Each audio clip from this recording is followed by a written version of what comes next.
Hello guys, I'm Sanvi. You know me from when I made those piano basic videos. So this time I'm going to be making another set of videos on books where I give you a very detailed overview of the book and I'll give you some examples that are in the book. And if you want me to make more videos on piano basics or any other specific song that you want me to make, then please do comment in one of the piano basics videos so I can make them. Now, today I'm going to be talking about a very popular book. It's The Atomic Habits, written by James Clear. It was published in 2018 on October 16th. There are around 300 pages in this book. As I said before, the author of this book is James Clear. In the first few pages of this book, he gave his introduction. His story is really inspiring. When he was in school, he met with a very serious head injury. During the course of his recovery and while he was studying and going to university, he made atomic habits, which helped him to become the best athlete in the university and also the best student. Before writing this book, James Clear published blog writings. So with that, after a few years, his subscribers became 10 million, and because of his fans' encouragement and his own connection to atomic habits, that inspired him to write this book. What does atomic habits mean? So the word atomic means something that is small but it's part of something bigger. Or it could also mean something that's small and it has immense amount of power. And the habit meaning is that something is a routine that you do every day that comes automatically. The book Atomic Habits talks about building better habits and breaking bad ones. So there are 4 steps to build better habits. First, before we go into the steps, there are 4 stages that helps you build the steps, and those steps help you build better habits. So the 4 stages are cue, craving, response, and reward. So we'll start off with the number 1, cue. What is cue? Cue is about noticing the reward. So for example, let's just say that you're interested in acting. So you noticing that you're interested in acting is the cue. The craving is that you want something. So for example, if you feel like you want to be an actor, then it's the craving. So the cue is when you notice that you're interested in acting. The craving is that when you want to be an actor. The third is the response. The response is about taking action to obtain the reward. So for being an actor, it might be like you need to practice every day for 1 hour for the whole year.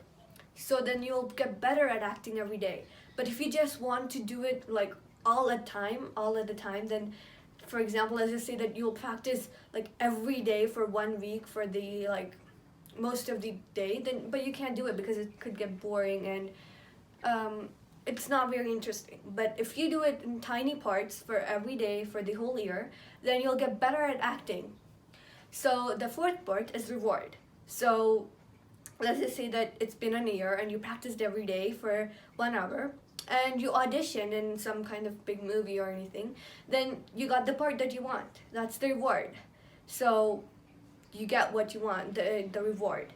But it could also mean that you didn't get what you want because you didn't practice enough or you're not good enough. That also helps you teach you that you need to practice on. So these are the 4 stages in building better habits. But there are 4 laws that are evolving from these 4 stages that help you build better habits. So for the cue, for you to notice the cue, you have to make your habit more obvious. You have to make it so obvious that you can't miss it. For you to notice that, for you to feel that craving, then you have to make your habit very attractive so you can do it. And the third one, for you to respond to your craving, you have to make your habit easy. Like practicing for 1 hour every day is easy rather than practicing the whole day.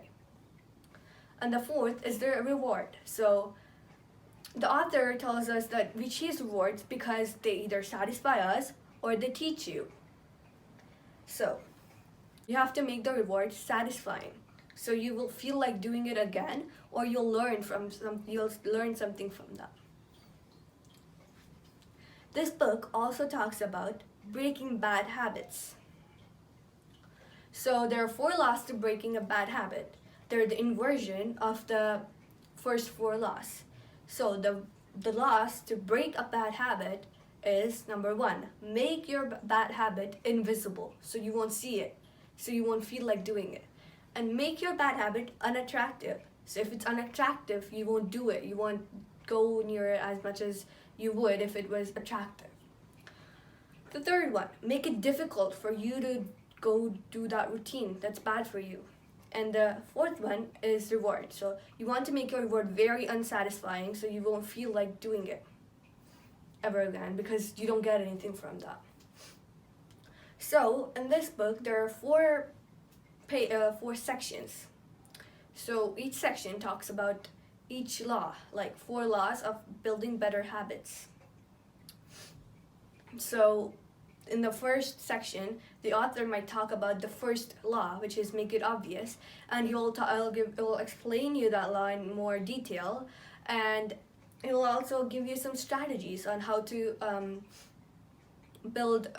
make your cue very obvious, and like that happens with the other 3 laws.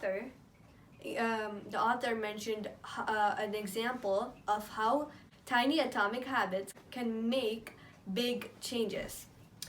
That example is about the British cycling team. So, in 2003, Dave Brailsford took over to coach the British cycling team. Since 1908, they haven't won a single medal in Olympics, and they fared even worse in the Tour de France. So, when he took over, he made tiny changes, very tiny, like adjusting their seats so they could be more comfortable, like using different kind of seats or something that makes the riders feel more comfortable. And also they rubbed the tires with alcohol so they could have a little more grip.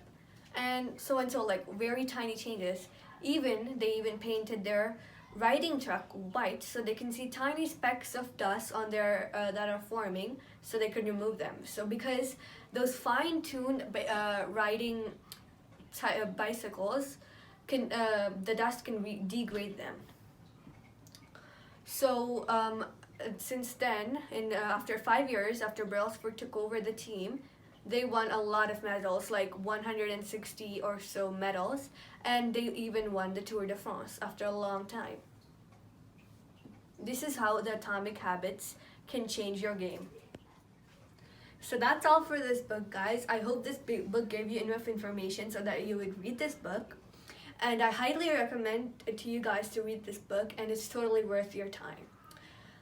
And I'm also going to be posting the book details and also the author's website in the description box below. And I'm also making an atomic habit of reading books and posting the videos. Now I'm in the stage 4 of reward. If you like, share, or subscribe my video, then I'll be happy. Thank you. Bye-bye.